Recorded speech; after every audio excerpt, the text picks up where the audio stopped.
Dans cette vidéo, je vais essayer de commenter rapidement ma solution à l'exercice 3.1.3 de Séguin, un problème sur lequel on nous demandait une distance d'arrêt, connaissant la masse et le coefficient de frottement, puis connaissant la vitesse initiale. Évidemment, cette distance d'arrêt, c'est que la vitesse finale, c'est 0. C'est un problème qu'on pourrait solutionner autrement qu'en utilisant des formules d'énergie. On l'a déjà fait, ce problème-là, dans le chapitre 1 et 2. On cherche le delta x, donc on peut faire de la cinématique, sauf que pour faire de la cinématique, ça nous prend l'accélération.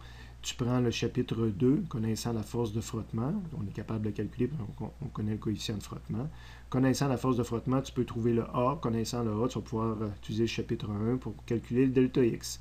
Mais le chapitre 3 présente des nouvelles façons de solutionner les mêmes problèmes en utilisant des formules, le concept de l'énergie à la place.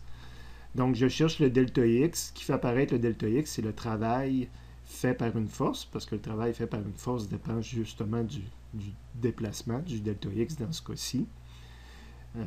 Pour pouvoir le résoudre, il va falloir que je connaisse le travail. On a vu que lorsque le travail, tout ce que ça fait varier la vitesse, comme dans le cas ici. Le théorème de l'énergie cinétique nous dit que la variation d'énergie cinétique va être égale au travail. Puis j'ai une définition pour la variation d'énergie cinétique. Donc, je peux calculer une valeur de travail. Si je calcule une valeur de force de frottement, je vais être capable de calculer mon problème.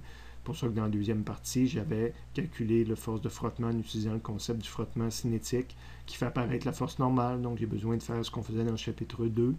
Puis le FG me demande de faire appel à MG. Donc, de façon rigoureuse, j'ai utilisé 6 concepts différents de physique. Donc, votre solution peut être présentée différemment si je demande la démarche complète, mais je devrais voir apparaître l'équivalent de ces 6 concepts-là de physique.